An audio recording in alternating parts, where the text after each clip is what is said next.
도레미파솔. 그래도 톤을 높여서 얘기하면 조금 더 밝고 친절한 느낌이 들 수는 있어요. 하지만 여러분 안녕하세요. 면접의 참견입니다. 오늘 영상은 승무원 면접 보이스에 대해서 이야기해볼게요. 면접에서는 시각적 요소도 너무너무 중요하지만 청각적 요소도 무시할 수 없다는 거 알고 계시죠? 먼저 이야기하기에 앞서서 승무원 면접과 아나운서 면접, 이 두 개는 같다고 생각하시나요?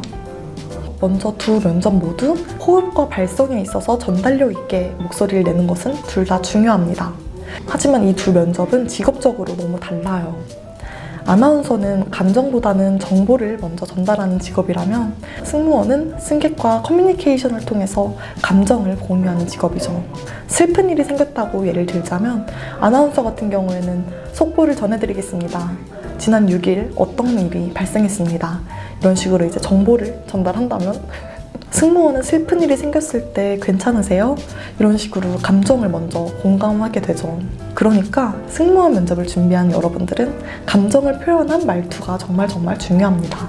면접에서 웃으면서 이야기하는 그런 좋은 내용만 있으면 괜찮겠지만 만약 면접 질문이 롤플레잉 질문으로 승객에게 물을 쏟았으면 어떻게 할 거예요? 이 질문에 웃으면서 네, 먼저 사과드리겠습니다. 이렇게 얘기하면 너무 말과 그런 행동이 괴리가 있잖아요. 이렇듯 승무원 스피치는 상황에 맞는 표현력이 중요할 거예요. 그러면 아직도 여러분들은 승무원의 목소리가 솔톤이라고 생각하시나요?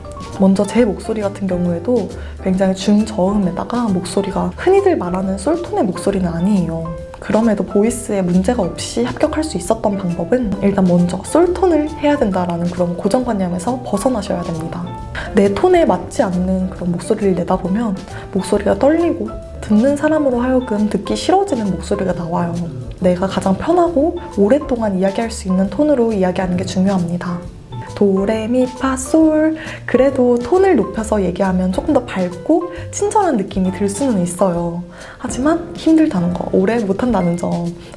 그래서 여기서 톤이 중요한 것보다는 목소리를 들었을 때 친절하고 이 사람이 웃으면서 나한테 이야기하고 있구나 라는 생각이 들게 하는 게 중요해요. 말투만 들어도 웃는 느낌이 들기 위해서는 입안의 공간을 넓히는 게 하나의 방법이라고 해요. 하품을 한다고 생각했을 때 벌어지는 입안을 생각해서 연습하다 보면 말에 공기가 들어가서 친절한 목소리를 낼 수 있답니다. 또 따뜻하게 말하는 느낌이 들기 위해서는 어미가 정말 중요한데요. 예를 들어서 뭐뭐했고 뭐뭐와 뭐뭐 했습니다. 이런 식으로 어미가 딱딱해지면 이 목소리가 따뜻하다고 생각이 들지 않아요. 뭐뭐와 뭐뭐를 뭐뭐 했습니다. 이런 식으로 어미를 다양하게 표현하는 방법을 연습해보세요. 또 보이스에서 정말 중요한 건 말의 빠르기가 적당해야 됩니다. 우리는 흔히 외운 답변에 있어서는 말을 빨리 해서 끝내버리려는 경향이 강해요. 하지만 이렇게 되면 성격이 급해 보이는 인상을 줄 수 있고 듣는 사람도 듣기 어려울 뿐 아니라 말하는 사람도 발음에 있어서 정확하게 이야기하기 어렵게 돼요. 말할 때 발음이 정말 중요한데 특히 승무원의 원 같은 그런 이중 모음에 대해서 더 정확하게 발음을 하셔야 됩니다. 제가 도움을 받았던 방법으로는 저의 면접 답변을 하나하나씩 끊어서 정확하고 입을 크게 벌리면서 말하는 거였어요. 발음이 좋아야 내가 하고자 하는 말을 정확하게 전달할 수 있습니다.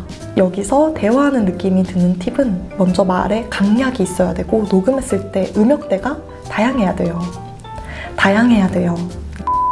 특히 내가 하고자 하는 말을 강조할 때는 앞에 약간의 포즈를 두는 것도 하나의 방법이고요. 다음 문장까지의 호흡도 다양하게 하는 게 중요합니다. 또 여러분들의 보이스 고민을 몇 개 풀어보려고 하는데 첫 번째로는 목소리가 많이 떨려요 라는 고민이 있어요. 저도 먼저 떨리는 목소리를 가지고 있었어요. 평소 이야기할 때는 괜찮은데 면접 그리고 발표할 때만 되면 목소리가 너무 떨리는 거예요.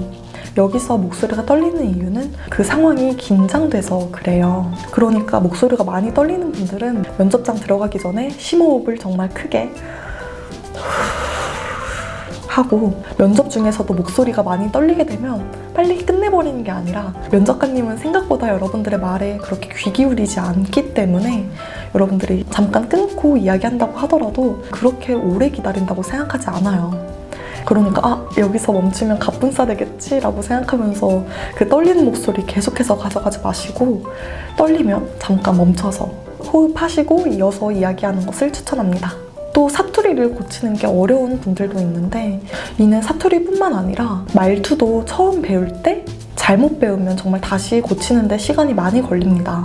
예를 들어서 학원티 나는 말투를 가지게 된다면 그것을 정말 자연스럽게 바꾸는데 시간이 더 걸려요. 차라리 아무것도 없는 그 백지의 상태인 목소리가 더 자연스럽게 고치는 게 수월합니다.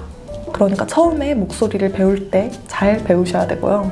또 몇 년간 사투리를 쓴 사람은 그게 나의 말투이기 때문에 그것도 표준어로 구사하기 위해서 많은 노력을 하셔야 될 거예요.